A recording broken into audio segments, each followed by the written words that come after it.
So I'm going to show you guys two things on our screen today. This is a chart of AMC, and AMC just went through kind of a classic short squeeze, all right? And I'm going to tell you how you can spot a short squeeze because it's actually not that hard. It is not that hard. So what I want you to notice is the bars are important, but underneath here, this blue area, this kind of shaded blue area, that's actually stock volume. And what I want you to notice is take a look at what's happening to the stock volume as the underlying, I'm going to make an ellipse here, as the underlying is starting to rally and see an increase in volatility. You see an increase in movement with a huge increase in volume. That's your first sign that you have a short squeeze on your hand. Here's the other piece. And it's, again, really easy. Implied volatility is starting to go up. When you see implied volatility rallying, like it clearly is here in AMC, that is a sign of a short squeeze. So we got our first real blip of, hey, we could have something on our hands right here when vol started to rally. And what I want you to notice, and this is the fascinating part, implied volatility hit its peak on the 15th, and that was the very first day AMC started to pop.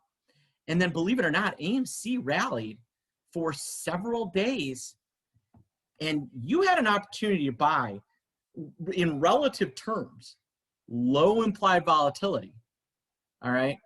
But here's the problem, volume declining, right? So it's kind of the market saying, hey, we're not so sure. But then here's your pop. All right, and this is kind of what we saw on Friday, is AMC has a really nice day. Vol's rallying, volume's way up. And so in Little John, I put out a trade to buy the $3.50 calls.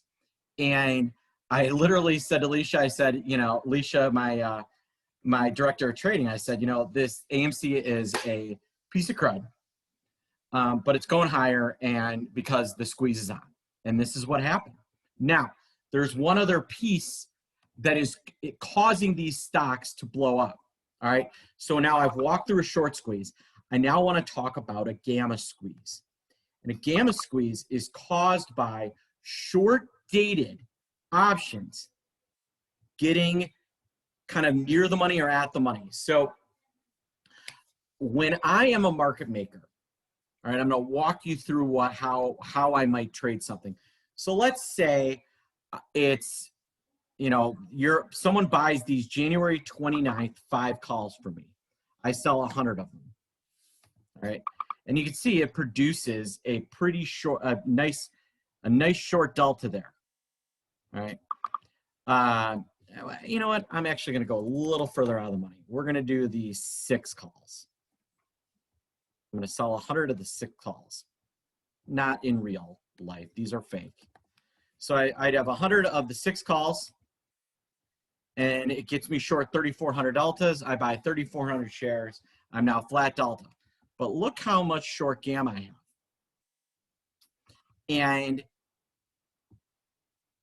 I want to show you what happens to my delta on a risk chart. And we're just going to do Sims.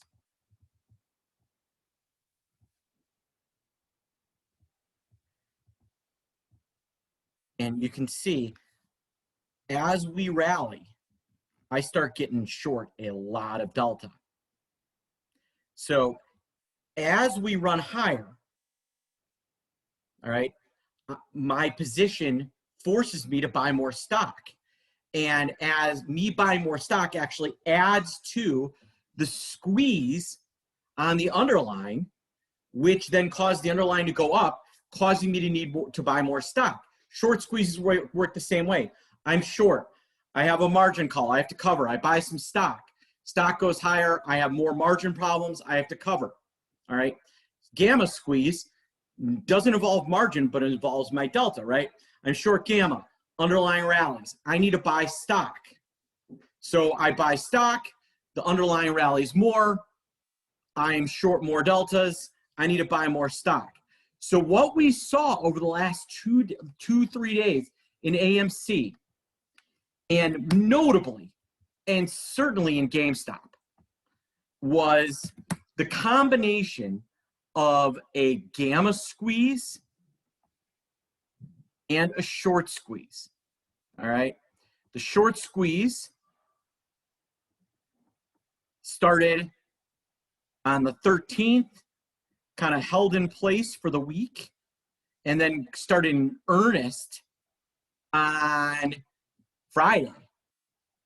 Well, you could almost say on the 21st that it started, but it really pushed higher on Friday and then into Monday and Tuesday.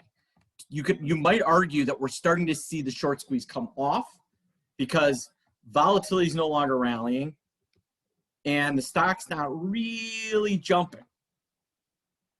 All right. Now, do we have some gamma squeeze potential? I mean, implied volatility is off the chains. Yeah, we do. Where is there some huge open interest? Where you could see a gamma squeeze is on this 115 strike. So if GameStop gets ahead of steam and at the 100 strike and at the 115 strike, you have a real opportunity for a gamma squeeze. And I mean, the implied volatility in GameStop is absolutely off the chains. You know, the 90s are $18. Those are at the money. The 120s that are $32 out of the money are only 10 bucks.